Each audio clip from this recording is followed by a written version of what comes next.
हरिओम। चौथे अध्याय के चौथे श्लोक में अर्जुन हम सभी का प्रतिनिधित्व करते हुए भगवान से पूछते हैं, अपरम भवतो जन्म परमं जन्म विवस्वत कथमेतद्विजानीयां त्वमादौ प्रोक्तवानिति। अर्जुन कहते हैं, आपका जन्म तो अभी का है और सूर्य का जन्म बहुत पुराना है, अतः आपने ही सृष्टि के आरंभ में सूर्य से यह योग कहा था, यह बात मैं कैसे समझूं। तो 5वें श्लोक में भगवान अर्जुन को बताते हैं, समझाते हुए कहते हैं, बहूनि मे व्यतीतानि जन्मानि तव चार्जुन तान्यहं वेद सर्वाणि न त्वं वेत्थ परम तप। अर्थात भगवान बोले, हे परम तप अर्जुन, मेरे और तेरे बहुत से जन्म हो चुके हैं, उन सबको मैं जानता हूँ, पर तू नहीं जानता। कहने का तात्पर्य क्या है भगवान का, कि कोई साधक इस तत्व को नहीं जानता। जो स्वरूप में स्थित है वही, जो अव्यक्त में स्थिति वाला है, जो परब्रह्म है वही जानता है, क्योंकि ये सारी सृष्टि रचना उसी के अंदर हो रही है। इसीलिए बिंदु से लेकर सिंधु तक और सिंधु से लेकर बिंदु तक को केवल मैं देखता हूँ, देख रहा हूँ। इतना ही नहीं, आने वाले जन्म जन्मांतरों को भी मैं जानता हूँ, लेकिन उसे तुम नहीं जानते। भूत भविष्य वर्तमान सभी कुछ मैं देखने वाला हूँ, इसीलिए तुझसे कहता हूँ कि तू युद्ध कर। लेकिन अर्जुन उस बात को समझ नहीं पाते हैं। श्री कृष्ण कहते हैं, मैं अजन्मा अव्यक्त शाश्वत होते हुए भी शरीर के आधार वाला हूँ। अजन्मा है, अव्यक्त शाश्वत होते हुए भी शरीर के, हम सभी के आत्मा होकर आधार पर स्थित है। अजन्मा अव्यक्त शाश्वत की अनुभूति होती ही किसको है? मन बुद्धि शरीर को होती है। पर यह अनुभूति किस शरीर को प्राप्त होती है?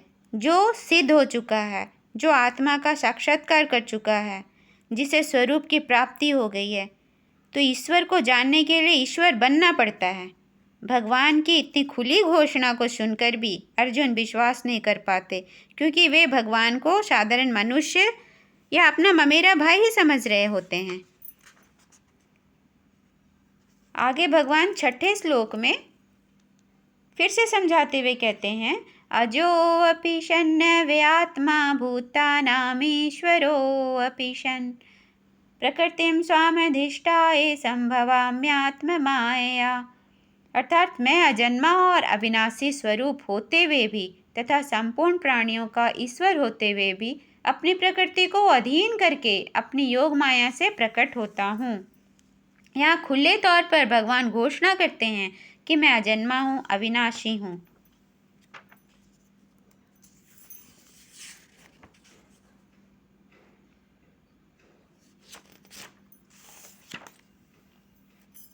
मेरा जन्म मरण नहीं है और मैं ही सभी प्राणियों के अंदर ऐश्वर्य रूप से होते हुए भी अपनी प्रकृति को अधीन करके अपनी ही योग माया से प्रकट होता हूँ। यानी मैं जन्म नहीं लेता, बल्कि प्रकृति यानी सूर्य प्रकट होता है, अर्थात मेरी ऊर्जा प्रकट होती है और वही ऊर्जा आत्मा रूप से सभी प्राणियों के अंदर होती है। फिर भी अपनी कर्मयोग की प्रकृति को अधीन करके योग माया से, यानी जब जब मैं प्रकट होता हूँ, योगी शिव भी रहता है परमात्मा स्वरूप से, और माया रूपी जो द्वैत जगत में लीला करनी है वह भी करता हूँ। जगत में स्त्रीण रूप से प्रकृति और पुरुष दोनों ही अर्धनारीश्वर रूप से ईश्वर सृष्टि की रचना करते हैं। जगत में किसी भी व्यक्ति वस्तु को प्रकटने के लिए प्रकृति मिलावट करती है, तभी तो वो ठोस रूप धारण करके कार्य बनता है। कारण तो ईश्वर है, निमित्त किसी और को बनाता है, कार्य कोई और बनता है। अर्थात सरल करके आभूषण के उदाहरण को समझेंगे आप। खरा सोना से आभूषण नहीं बनते हैं। आभूषण बनने के लिए सोना में कुछ दूसरी पदार्थ को मिलावट करने की आवश्यकता पड़ती है। तब वह कार्य रूप से गहना बनता है। तो कारण ईश्वर हुआ सोना, गहना बनाने वाला निमित्त कारण हुआ प्रकृति, जिसको अधीन करके अपने ही योग माया से कार्य रूप से मैं प्रकट हो जाता हूँ। ये तो ढंग बता रहे हैं भगवान अपने प्रकट होने का। 7वें श्लोक में कब और क्यों, किस लिए प्रकट होते हैं, ये बताते हैं प्रभु। यदा यदा हि धर्मस्य ग्लानिर्भवति भारत, अभ्युत्थानमधर्मस्य तदात्मानं सृजाम्यहम्। हे भरतवंशी अर्जुन, जब जब धर्म की हानि और अधर्म की वृद्धि होती है, तब तभी मैं अपने आप को साकार रूप से प्रकट करता हूँ। भारत कहने का क्या तात्पर्य है श्री कृष्ण का? भा यानी ज्ञान और रथ यानी जो ज्ञान में रथ है। अर्जुन जिज्ञासु साधक है, इसीलिए भगवान कहते हैं जब जब धर्म की हानि और अधर्म की वृद्धि होती है तब तब मैं प्रकट होता हूँ। अब आप समझेंगे धर्म से क्या समझते हैं। धर्म यानी क्या?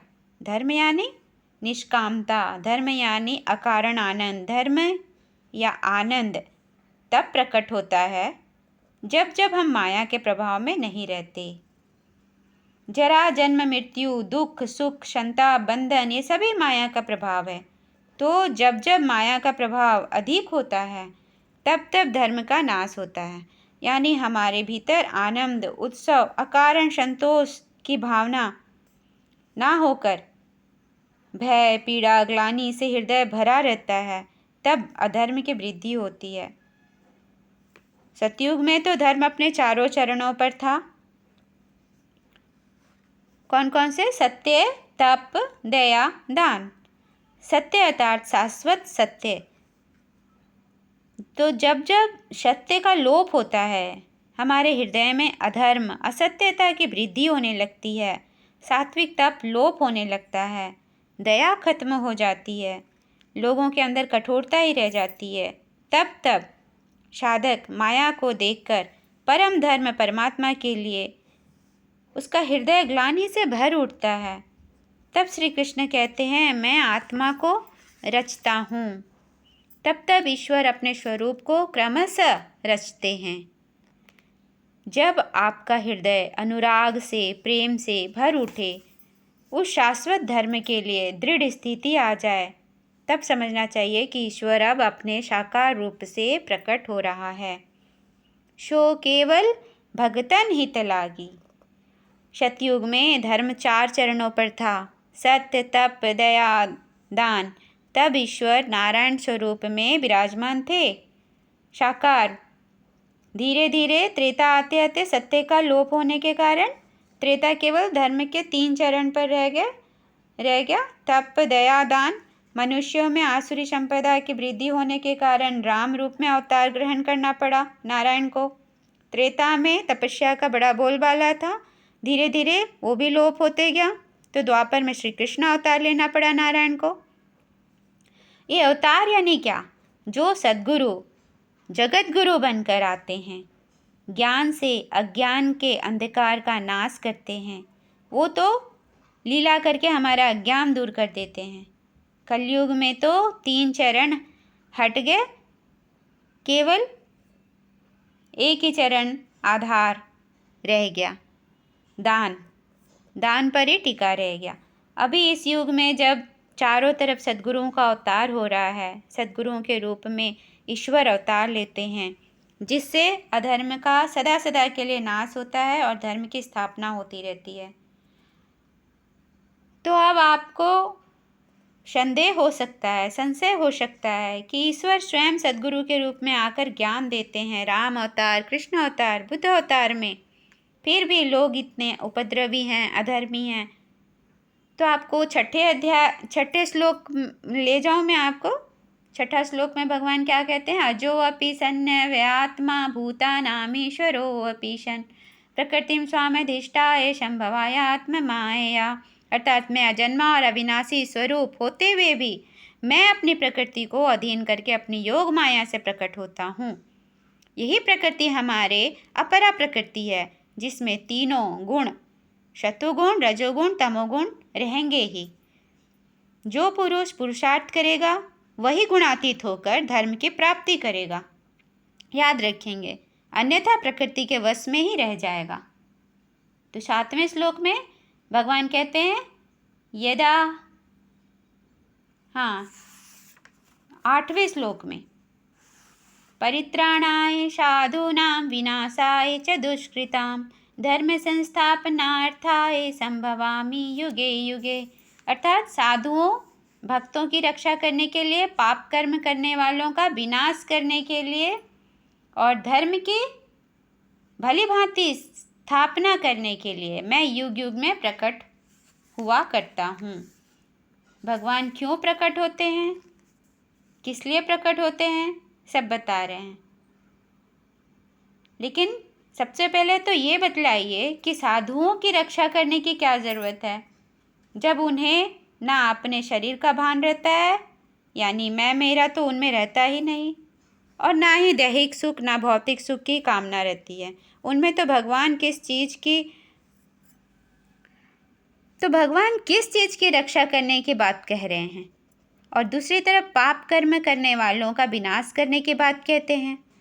तो ये पाप कर्म क्या है, कौन से कर्म को पाप कहते हैं।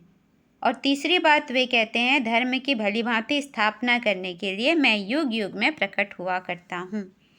इस तरह से 3 बातें इस श्लोक में कही गई हैं भगवान के द्वारा, जबकि हम सभी को पता है परमात्मा अकर्ता है। तो परमात्मा जब धर्म की स्थापना करने के लिए अवतार लेता है तो प्रकृति की सहायता लेते हैं। अर्थात सभी क्रियाएं तो उस परब्रह्म में हो रही होती हैं, किंतु परमात्मा स्वयं अकर्ता रहकर प्रकृति को वश में करके अवतार लेकर आते हुए जान पड़ते हैं। फिर दिखलाई पड़ता है कि सभी क्रियाएं प्रकृति में हो रही है। जब भी कोई धर्म की स्थापना के लिए अवतरित होते हैं, वहाँ कोई सांप्रदायिक तत्व होते ही नहीं, केवल आध्यात्मिकता ही होती है। इस श्लोक का आध्यात्मिक अर्थ समझेंगे। इस 84 के फेर में पड़े हम सभी भारतवासी, यानी जो ज्ञान में रत थे, किंतु धीरे धीरे उन साधु पुरुषों के आचरण में अधर्म की वृद्धि होने लगती है, धर्म की हानि होने लगती है, उनके अंदर ज्ञान, तप, दया, दान कम होने लगता है। तब मैं धर्म की स्थापना करने के लिए युगों युगों में साकार रूप से प्रकट होता हूँ। साकार रूप लेने की जरूरत ही क्यों पड़ी उस निराकार को? क्योंकि हमारी श्रद्धा दृढ़ होए इस महापुरुष के प्रति। जैसे मर्यादा पुरुषोत्तम राम हुए, जगत गुरु श्री कृष्ण हुए, ये हमारे लिए आराध्य हो गए। इनके आचरणों से हम सभी प्रभावित होकर अपने अपने गुणों का उत्थान कर पाए, अपने अपने गुणों का विकास कर पाए और अवगुणों पर, आसुरी संपदा पर विजय प्राप्त करके धर्म में स्थित हो पाए। इसीलिए साकार रूप लेकर भगवान को आने की आवश्यकता पड़ती है, ईश्वर को। हरि ओम।